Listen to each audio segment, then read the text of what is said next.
শিক্ষার্থী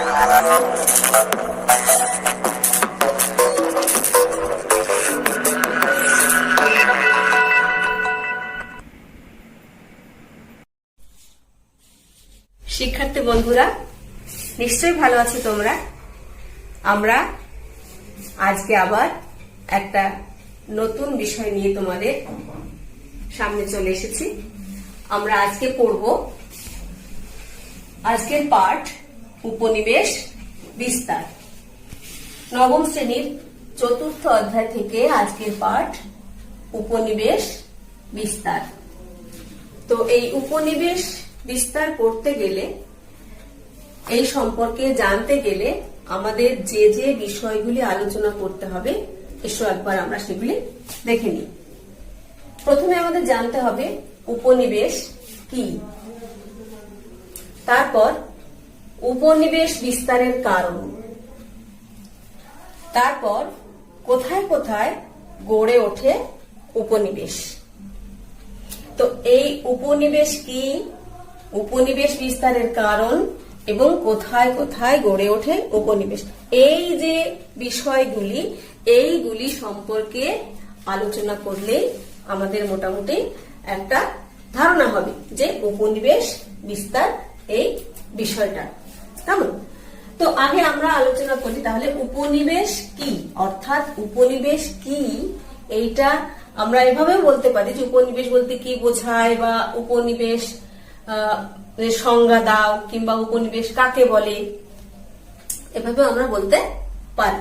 তো উপনিবেশ বলতে আমরা এভাবে বলতে পারি যে একটি শক্তিশালী দেশ যখন অন্য একটি দুর্বল দেশকে দখল করে সেই দুর্বল দেশটির অর্থনীতিকে নিজেদের দেশের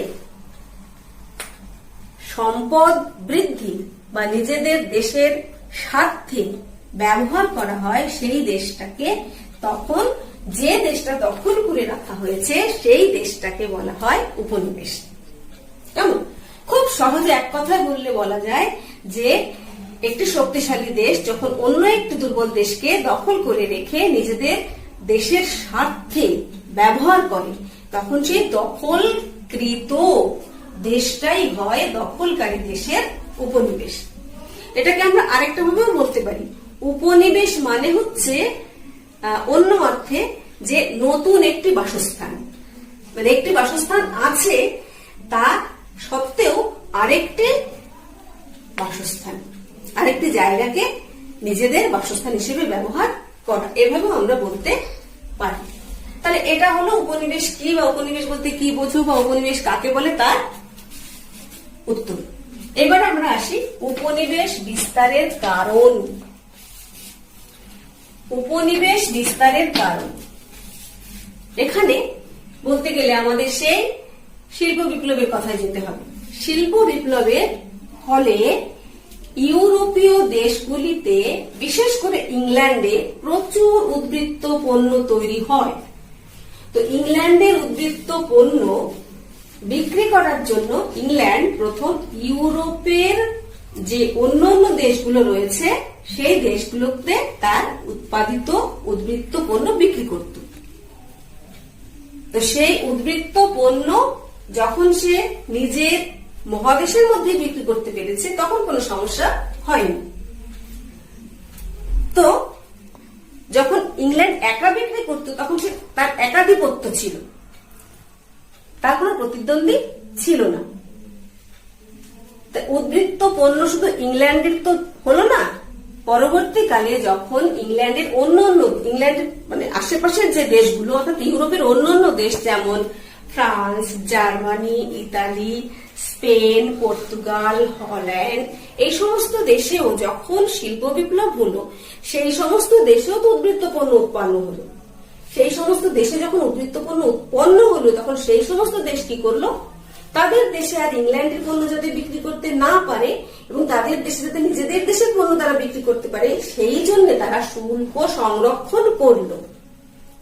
আর একটা জিনিস করলো, সেটা হচ্ছে ইংল্যান্ডের আসা আমদানিকৃত পণ্যের উপরে তারা অনেক বেশি করে শুল্ক বসালো, যাতে ইংল্যান্ডের পণ্য তাদের দেশে আসতে না পারে। ফলে ইউরোপে ইংল্যান্ডের পণ্য বিক্রি করা বন্ধ হয়ে গেল। মানে ইউরোপের বাজারে এখন ইংল্যান্ড তার উদ্বৃত্ত পণ্য বিক্রি করতে পারছে না। উপরন্তু ইউরোপের অন্যান্য দেশ তারাও তাদের দেশের প্রয়োজন মিটিয়ে যে উদ্বৃত্ত পণ্য উৎপন্ন হয়েছে সেই উদ্বৃত্ত পণ্যটাকে তারা বাইরের দেশে বিক্রি করার জন্য তারাও এখন ইউরোপের বাইরে বাজার খুঁজতে শুরু করেছে। তবে ইতিপূর্বে কিন্তু ইংল্যান্ড ইউরোপ ছাড়াও ইউরোপের বাইরে আরো যে সমস্ত মহাদেশ রয়েছে, যেমন এশিয়া, আফ্রিকা, ওশিয়ানিয়া, আমেরিকা উত্তর এবং দক্ষিণ, এই সমস্ত মহাদেশগুলোতে কিন্তু ইতিমধ্যে ইংল্যান্ড তার বাজার তৈরি করে ফেলেছে। তাহলে ইংল্যান্ডের বাজার আগে থেকেই রয়েছে ইউরোপের বাইরের অন্য অন্য মহাদেশগুলোতে। তো এইরকম অবস্থাতে এখন শুধু ইংল্যান্ড নয়, ইউরোপের আরো যে সমস্ত দেশ রয়েছে সেই সমস্ত দেশ, Germany, France, Italy, Holland, Spain, Portugal, Sweden, Denmark, এরাও কিন্তু পণ্য বিক্রি করার জন্য চেষ্টা করছে। ফলে একটা প্রতিযোগিতা হচ্ছে। মানে ইংল্যান্ড যে সমস্ত জায়গায় আগের থেকে উপনিবেশ তৈরি করে বসে আছে সেই সমস্ত জায়গাগুলোতে আবার দেখা যাচ্ছে ইউরোপের এই দেশগুলো পণ্য বিক্রি করতে যাচ্ছে। তাই আমরা এখন এটা বুঝতে পারলাম যে এই উদ্বৃত্ত পণ্য বিক্রির জন্য বাজার পাওয়া। তাহলে উপনিবেশ বিস্তারের কারণটা কি? উপনিবেশ বিস্তারের কারণ হচ্ছে ইউরোপীয় বিভিন্ন দেশের যে উদ্বৃত্ত পণ্য উৎপাদন হয়েছে সেই উদ্বৃত্ত পণ্য বিক্রি করার জন্য তারা ইউরোপের বাইরে বিভিন্ন বাজার খুঁজছে, যেখানে তারা উদ্বৃত্ত পণ্যটা বিক্রি করতে পারে। আর সেইটা বিক্রি করতে গিয়েই একটা প্রতিযোগিতা শুরু হচ্ছে, যেটা আমরা দেখব। তাহলে আমাদের পরের আলোচনা, পরের পয়েন্ট হচ্ছে কোথায় কোথায় গড়ে ওঠে উপনিবেশ।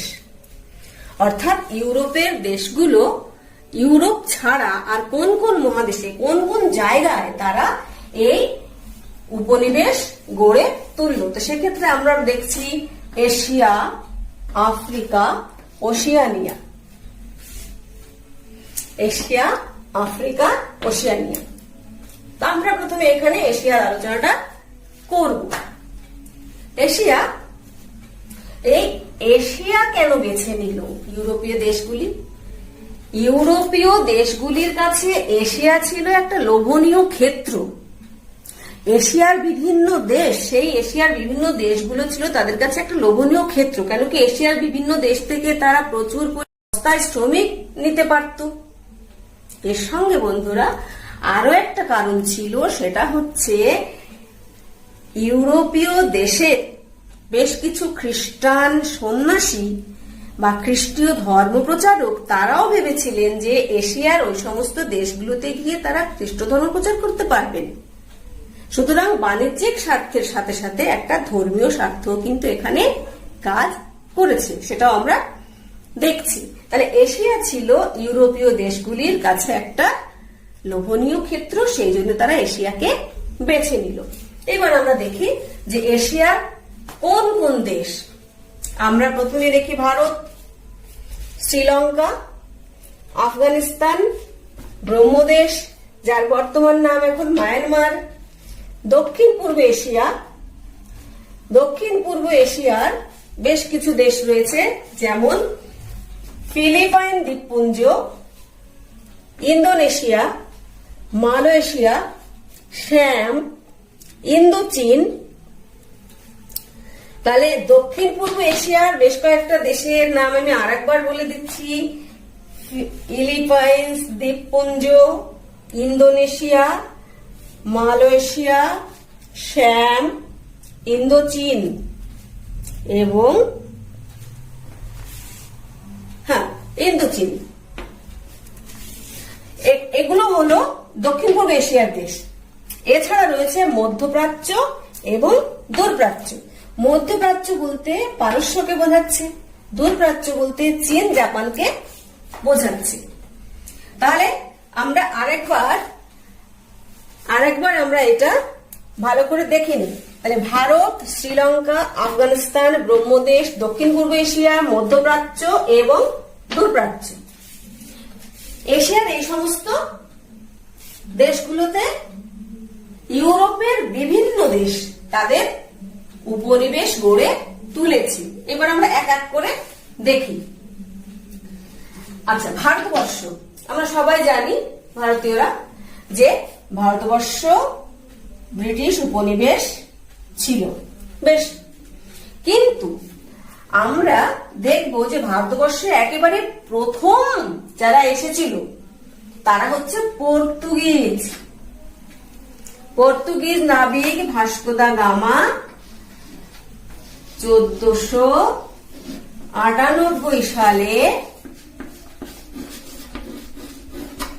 পর্তুগিজ নাবিক ভাস্কো দা গামা 1498 সালে দক্ষিণ ভারতের কালিকট বন্দরে প্রথম এসে উপস্থিত হলেন। অর্থাৎ ভাস্কো দা গামা 1498 সালে, ভাস্কো দা গামা 1498 সালে তিনি ছিলেন পর্তুগিজ, অর্থাৎ পর্তুগাল থেকে এসেছিলেন। পর্তুগালের লোকেদের বলা হয় পর্তুগিজ। তাহলে ভাস্কো দা গামা পর্তুগিজ 1498 সালে ভারতবর্ষের অর্থাৎ দক্ষিণ ভারতের কালিকট বন্দরে এসে উপস্থিত হলেন। মালাবার উপকূলের কালিকট বন্দর, সেখানে এসে উপস্থিত হলেন। এই যে তিনি ভারতবর্ষে পৌঁছলেন, অর্থাৎ ইউরোপীয়দের কাছে ভারতে প্রবেশের, ভারতে আসার সামুদ্রিক পথ খুলে গেল। এই পর্তুগিজরা ভারতবর্ষে এসে ওই অঞ্চলে কুঠি স্থাপন করলেন। গোয়া, দমন, দিউ, গোয়া, দমন, দিউ, এই তিনটে অঞ্চলে তারা প্রথম বাণিজ্য কুঠি স্থাপন করল। তারপরে অবশ্য তারা এখানে বেশি দিন থাকতে পারেনি। পর্তুগিজদের পরে ভারতবর্ষ গেল ব্রিটিশদের হাতে। ভারতবর্ষ গেল ব্রিটিশদের হাতে পর্তুগিজদের পরে। তাহলে প্রথম এলো পর্তুগিজরা, তারা থাকতে পারল না ভারতবর্ষে। তারপরে শেষের দিকে এসেছিল ব্রিটিশরা, তারাই ভারতবর্ষে থেকে গেল, তারাই ভারতবর্ষটাকে দখল করে নিল। বিশেষ করে 1857 সালের মধ্যে গোটা ভারতবর্ষটাকেই প্রায় ব্রিটিশরা নিজেদের অধীনে দখল করে নিয়েছে। তারপরে ব্রিটিশরা শ্রীলঙ্কা, ভারতবর্ষের দক্ষিণ দিকে সমুদ্র বেষ্টিত একটি দেশ, যে দেশটির নাম সিংহল ছিল এক সময়, সিংহল, যে দেশটির নাম এক সময় সিংহল ছিল। তাহলে শ্রীলঙ্কাই বলি আর সিংহলই বলি, যাই বলি, এই দেশটাও কিন্তু ব্রিটিশরা দখল করে নেয়। তারপরে আফগানিস্তান। আফগানিস্তানের অবস্থান কোথায়? আফগানিস্তানের অবস্থান হচ্ছে ভারতবর্ষের উত্তর পশ্চিম দিকে। আর ভারতবর্ষের উত্তর পশ্চিম দিকে আফগানিস্তান, তারও উপরে তার উত্তর পশ্চিম দিকে যে দেশটা অবস্থিত, বিশাল বড় একটা দেশ, সেই দেশটার নাম হচ্ছে রাশিয়া। তো রাশিয়া আর ভারতবর্ষ, তার মাঝখানে অবস্থিত আফগানিস্তান। তো ব্রিটিশ সাম্রাজ্যের পক্ষে এই আফগানিস্তানটাকে যদি দখলে না রাখা যায়, তাহলে কিন্তু রুশ আক্রমণের একটা ভয় রয়েছে। অর্থাৎ আফগানিস্তানটাকে যদি ব্রিটিশরা নিজেদের দখলে রাখতে না পারে, তাহলে রুশ, যেহেতু আফগানিস্তানের ওপাশেই রুশ রয়েছে, রাশিয়া রয়েছে, সে রাশিয়া যে কোনো সময় ভারতবর্ষের ব্রিটিশ সাম্রাজ্যের পক্ষে ক্ষতিকারক হয়ে উঠতে পারে। সেই জন্যে আফগানিস্তানকে দখলে রাখার জন্য পরপর দুটো যুদ্ধ করা হয়েছিল। ইংরেজরা পরপর দুটো যুদ্ধ করেছিল, কিন্তু তাও ইংরেজরা আফগানিস্তানে খুব একটা প্রভাব বিস্তার করতে পারেনি। কিছু কিছু অঞ্চল, যেমন সিন্ধু, বেলুচিস্তান, সেই সময়কার সিন্ধু, বেলুচিস্তান, খাইবার গিরিপথ, এই সমস্ত অঞ্চলকে সে খানিকটা কিছুদিনের জন্য দখলে রাখতে পেরেছিল। আর সেই সময় এই আফগানিস্তান রাশিয়া আর ভারতবর্ষের মাঝখানে একটা বাফার বা একটা নিরপেক্ষ দেশ হিসেবে কিছুদিন অবস্থান করছিল। শেষ পর্যন্ত 1884 সালে রাশিয়া মার্গ দখল করে। 1884 সালে রাশিয়া মার্গ দখল করে নেয়। পরের বছর হিরাট পর্যন্ত চলে আসি। তোমরা জানো ওই অঞ্চলে হিরাট একটা জায়গা, গুরুত্বপূর্ণ জায়গা, ঐতিহাসিক নাম হিরাট। সেই আমাদের চন্দ্রগুপ্ত মৌর্যের সময় হিরাট, কাবুল, কান্দাহার, এটা অন্য প্রসঙ্গ। তবু সেই হিরাট পর্যন্ত চলে আসে রুশরা। তারপরে হিরাটের থেকে তারা একেবারে পাঞ্জাব পর্যন্ত চলে আসে, অর্থাৎ ভারতবর্ষের উত্তর পশ্চিম দিকে যে পাঞ্জাব রয়েছে সেই পাঞ্জাব পর্যন্ত চলে আসে। অর্থাৎ আফগানিস্তান দখল কিন্তু ব্রিটিশদের পক্ষে রাখা সম্ভব হয়নি। এরপরে আমরা যাচ্ছি ব্রহ্মদেশে। ব্রহ্মদেশ যার বর্তমান নাম মায়ানমার। একসময় ব্রহ্মদেশ বলা হতো, এখন সেটাকে মায়ানমার বলা হয়। ইংরেজরা কিন্তু এই ব্রহ্মদেশটাকে 1826 থেকে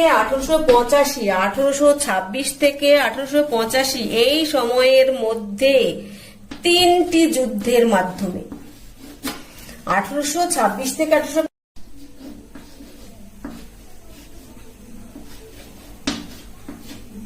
লেখার জায়গা নেই, 3টি যুদ্ধের মাধ্যমে গোটা ব্রহ্মদেশটাকে দখল করে নেয়।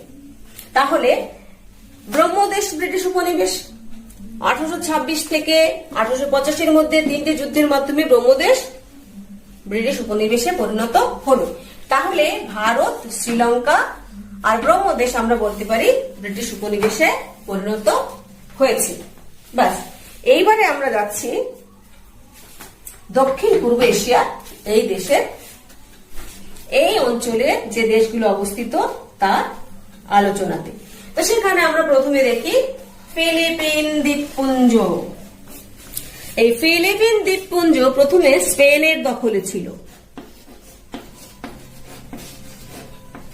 ফিলিপিন দ্বীপপুঞ্জ প্রথমে স্পেনের দখলে ছিল।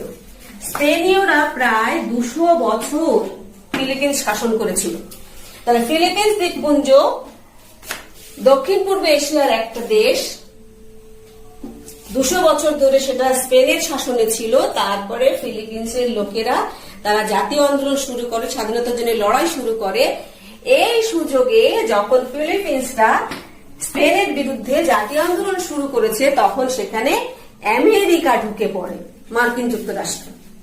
এই মার্কিন যুক্তরাষ্ট্র সেখানে এই ফিলিপিন্সদের পক্ষে হয়ে স্পেনের বিরুদ্ধে যুদ্ধ করে। সেই যুদ্ধে স্পেন হেরে যায়, আমেরিকা জয়ী হয়। তারপর থেকে শিক্ষার্থী বন্ধুরা, ফিলিপিন্স ছিল স্পেনের হাতে, হাত বদল হয়ে চলে গেল মার্কিনীদের হাতে। মার্কিন যুক্তরাষ্ট্রের হাতে।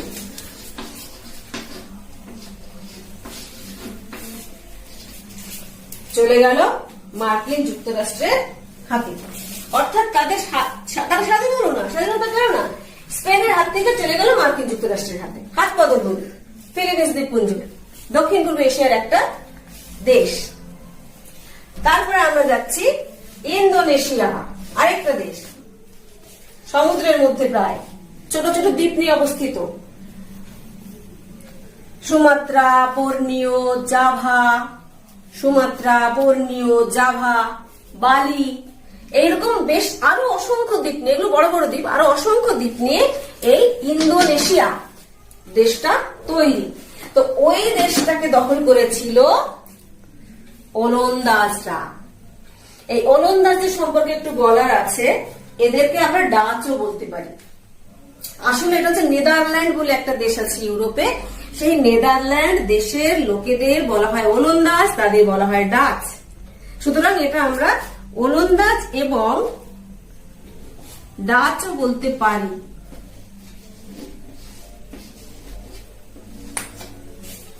ওলন্দাজ বা ডাচ এরা ইন্দোনেশিয়াকে নিজেদের দখলে রাখে এবং ইন্দোনেশিয়ার যত খনিজ সম্পদ ছিল সবই তারা নিজেদের দেশের স্বার্থে ব্যবহার করে।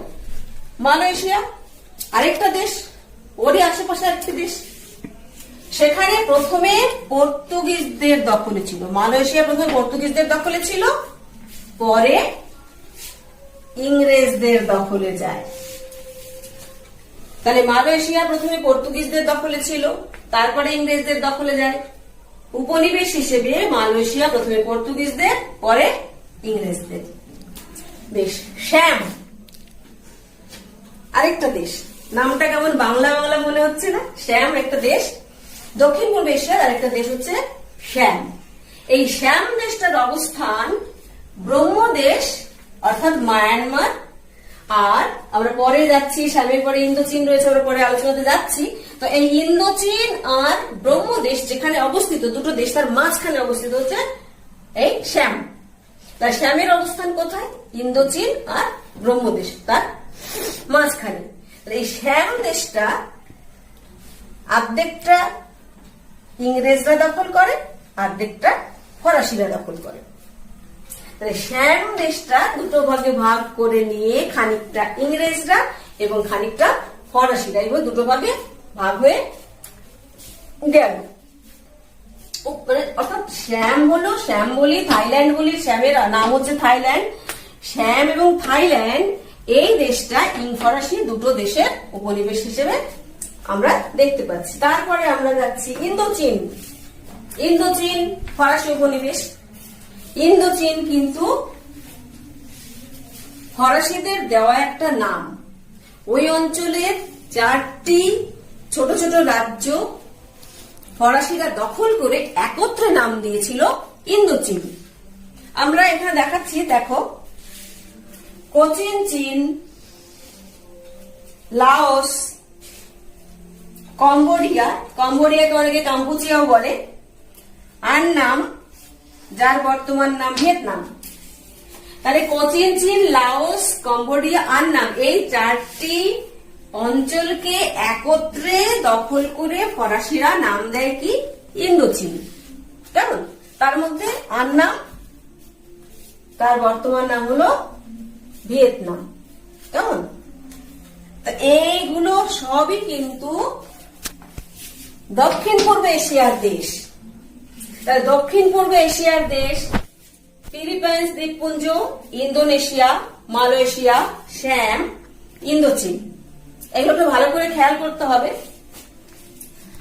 তারপরে মধ্যপ্রাচ্য।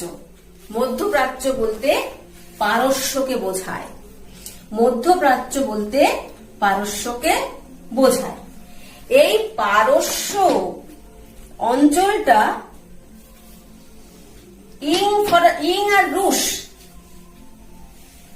দুজনে ভাগ করে নিল। পারস্যের অবস্থান যেখানে, তার ওপরে আছে রাশিয়া। সুতরাং রাশিয়া পারস্যের উপর তার কর্তৃত্ব বজায় রাখার চেষ্টা করেছিল। তা পারস্যের উত্তরের অংশটুকু রাশিয়া দখলে রাখে, আর দক্ষিণের অংশটুকু ইংরেজরা দখলে রাখে। এবার আমরা আসছি দূরপ্রাচ্যে। এই দূরপ্রাচ্যের মধ্যে চীন একটি গুরুত্বপূর্ণ দেশ। এই চীন সম্পর্কে আমাদের একটু আলোচনা করতে হবে। চীন হলো এশিয়া মহাদেশের সব থেকে বড় দেশ, একটা বৃহত্তম দেশ চীন। এই চীনে 16 শতকে পর্তুগিজরা এবং 17 শতকে ওলন্দাজ, ইংরেজ এরা বাণিজ্য কুঠি নির্মাণ করে। কিন্তু চীন কখনোই এই পর্তুগিজ, ওলন্দাজ, ইংরেজ এদের সাথে ব্যবসা বাণিজ্য করতে মোটেই আগ্রহী ছিল না।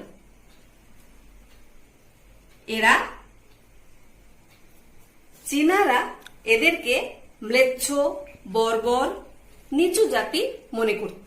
অর্থাৎ চীন দেশে ব্যবসা করার জন্য যারা উন্মুখ হয়েছিল তাদেরকে কখনোই চীন গুরুত্ব দেয়নি। চীনের একমাত্র ক্যান্টন বন্দর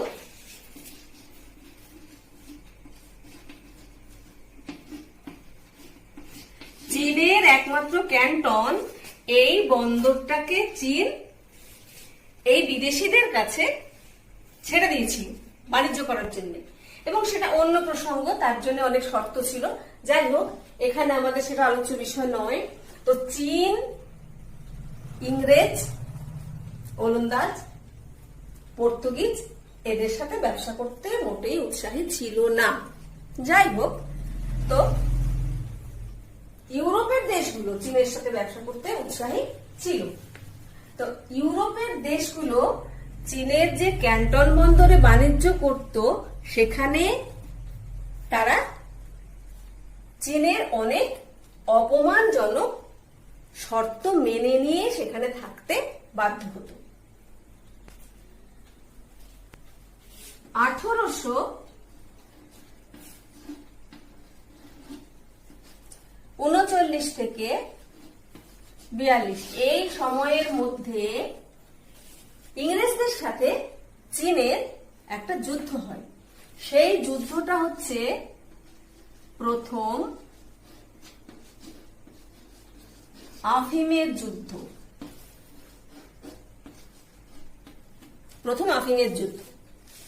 তাহলে 1839 থেকে 42 এই সময়ের মধ্যে চীনের সাথে ইংল্যান্ডের একটা যুদ্ধ হয়। সেই যুদ্ধটার নাম হচ্ছে প্রথম আফিমের যুদ্ধ।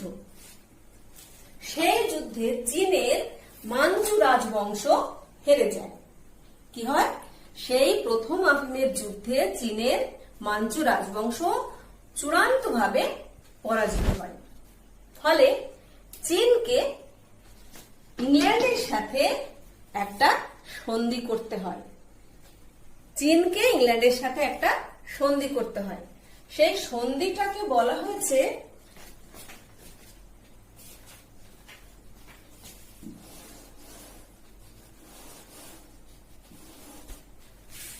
নানকিং এর সন্ধি। নানকিং এর সন্ধি 1842 সালে নানকিং এর সন্ধি হয় চীন এবং ইংল্যান্ডের মধ্যে। এই সন্ধির ফলে চীন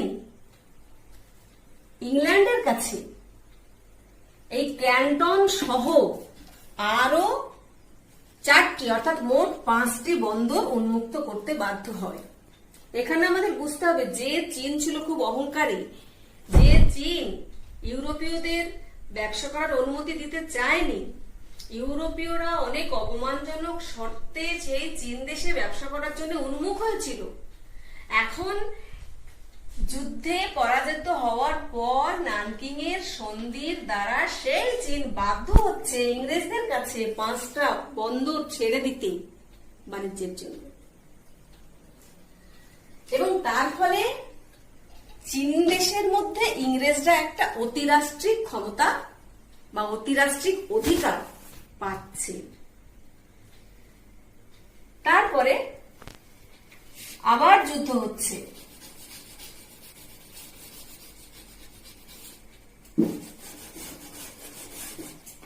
1856 সালে আরেকটা যুদ্ধ হচ্ছে, দ্বিতীয় আফিম যুদ্ধ। 1856 সালে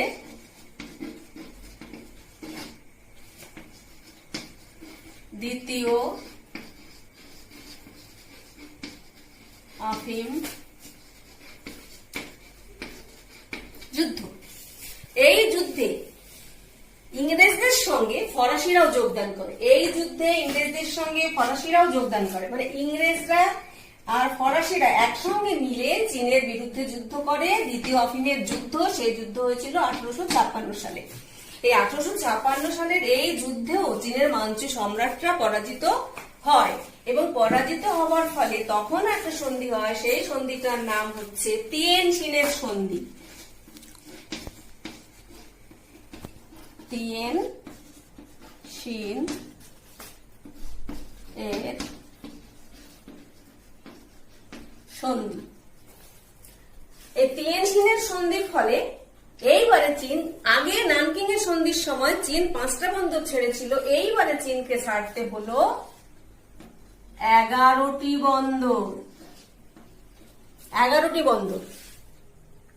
এবং এই 11টি বন্দর ছাড়ার পর চীন দেশে ইংরেজ আর ফরাসিদের আগের থেকে আরো অনেক বেশি অধিকার পেয়ে যায়। সেই অধিকারগুলির মধ্যে একটা হচ্ছে চীন দেশে খ্রিস্ট ধর্ম প্রচারের অধিকার তারা পায়, চীন দেশে ব্রিটিশ দূতাবাস স্থাপন করার অধিকার তারা পায়, এবং তারা সেখানে মাঞ্চু সম্রাটের অধিকার মুক্ত একটা বিচার ব্যবস্থার অধিকারও পায়। শুধু তাই নয়, তারা মাঞ্চু সম্রাটের প্রতিদ্বন্দ্বীও হয়ে ওঠে। এইভাবে একজন ঐতিহাসিক হ্যারল্ড ভিনাক তিনি বলেছেন যে চীনকে ইউরোপীয় দেশগুলো তরমুজের মতো টুকরো টুকরো করে ব্যবহার করতে থাকে। অর্থাৎ এখানে বলতে চাওয়া হয়েছে যে আমরা যেমন একটা তরমুজকে টুকরো টুকরো করে খাই কেটে, সেই রকম ইউরোপীয় দেশগুলো চীন দেশের মধ্যে চীনকে নিজেদের অধিকারের এলাকা হিসেবে বিভিন্ন জায়গায় দখলদারি বজায় রাখতে শুরু করে। তো এই সময় আমরা দেখি যে আমেরিকা সেও কিন্তু আর পিছিয়ে ছিল না। এর মধ্যে কিন্তু আমেরিকা আসেনি, কিন্তু এই যে অবস্থাটা হচ্ছে, চীন দেশটাকে যে ইউরোপের দেশগুলো সবাই মিলে ভাগাভাগি করে নিচ্ছে নিজেদের অঞ্চল, নিজেদের এলাকা, তা দেখে আমেরিকা আর চুপ করে বসে থাকতে পারলো না। সেও ঝাঁপিয়ে পড়লো চীন দেশে নিজের প্রভাবাধীন এলাকা তৈরি করার জন্য। তো আমরা এখানে দেখি যে চীনকে কিভাবে তরমুজের মতো ভাগ করে নিয়েছিল কোন কোন রাষ্ট্র। সেক্ষেত্রে আমরা দেখতে পাচ্ছি England, France, Russia, Germany, Japan, America. তাহলে England, France, Russia, Germany, Japan, America. England কি করলো? ইংল্যান্ড তো প্রচুর অধিকার পেয়েছে, এবং এখানে দেখছি হ্যাওয়ে দখল করে ইয়াংশি উপত্যকায় সে তার কর্তৃত্ব আরো সুদৃঢ় করেছে। ফ্রান্স করলো কি? ফ্রান্সের দখলে তো ইন্দোচীন ছিল, আমরা এর আগে দেখলাম দক্ষিণ পূর্ব এশিয়া কথা যখন আমরা বলছিলাম তখন দেখেছি। সেই ফ্রান্স আন্নাম থেকে চীনের ভেতরে একটা রেলপথ বসিয়ে দিল। আন্নাম থেকে চীনের ভেতরে একটা রেলপথ বসিয়ে দিল। সেই রেলপথ বসানোর ফলে চীনের ভেতর থেকে সে বিভিন্ন খনিজ পদার্থ নিয়ে যাবার সুযোগ পেল। রাশিয়া লিয়াওটুং উপদ্বীপ ও পোর্ট আর্থার দখল করে বসলো। রাশিয়া কি করলো?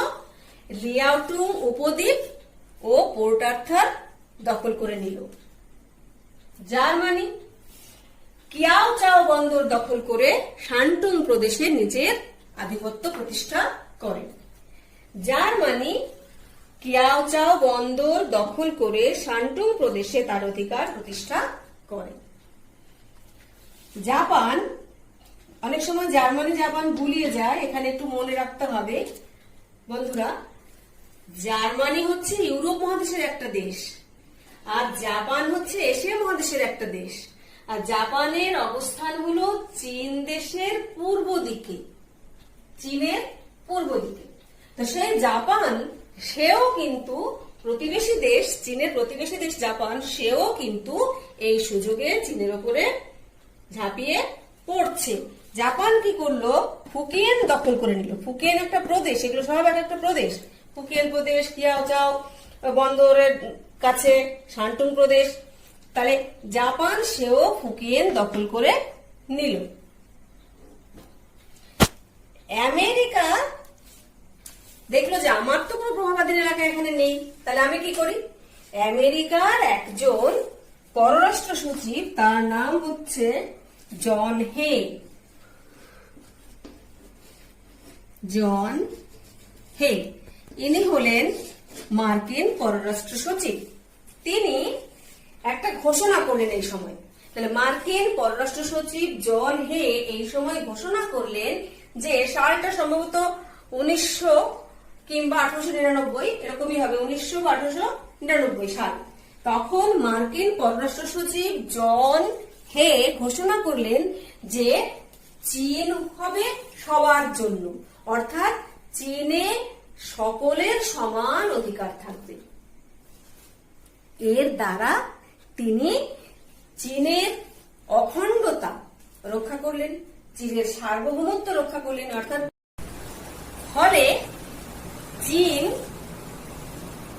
সমস্ত দেশের কাছে বাণিজ্যের জন্য সমান সুযোগ সুবিধা দেবে। অর্থাৎ এতদিন আমেরিকা যে সুযোগ পায়নি, এই ঘোষণার দ্বারা আমেরিকা সেই সুযোগ এখন পেল। ফলে আমরা দেখতে পাচ্ছি যে একটি দেশের কর্তৃত্বের বদলে ইউরোপ এবং আমেরিকা সবার কাছে চীনের দরজা উন্মুক্ত হয়ে গেল। এইটাকে বলা হয়েছে মুক্তদ্বার নীতি। তাহলে আমেরিকা মুক্তদ্বার নীতি ঘোষণা করে ফলে চীন সমস্ত দেশের কাছে বাণিজ্যের জন্য সমান সুযোগ সুবিধা দেবে। অর্থাৎ এতদিন আমেরিকা যে সুযোগ পায়নি, এই ঘোষণার দ্বারা আমেরিকা সেই সুযোগ এখন পেল। ফলে আমরা দেখতে পাচ্ছি যে একটি দেশের কর্তৃত্বের বদলে ইউরোপ এবং আমেরিকা সবার কাছে চীনের দরজা উন্মুক্ত হয়ে গেল। এইটাকে বলা হয়েছে মুক্তদ্বার নীতি। তাহলে আমেরিকা মুক্তদ্বার নীতি ঘোষণা করে চীন দেশে বাণিজ্যিক অধিকার বজায় রাখল।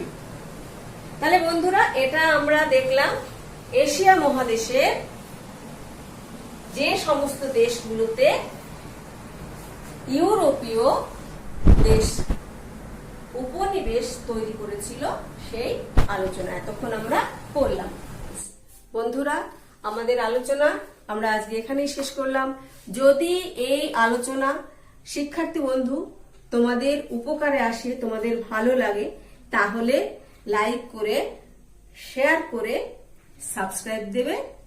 আমরা পরের ক্লাসে আলোচনা করব এই নবম শ্রেণীরই 4র্থ অধ্যায় থেকে। আবার দেখা হবে পরের ক্লাসে।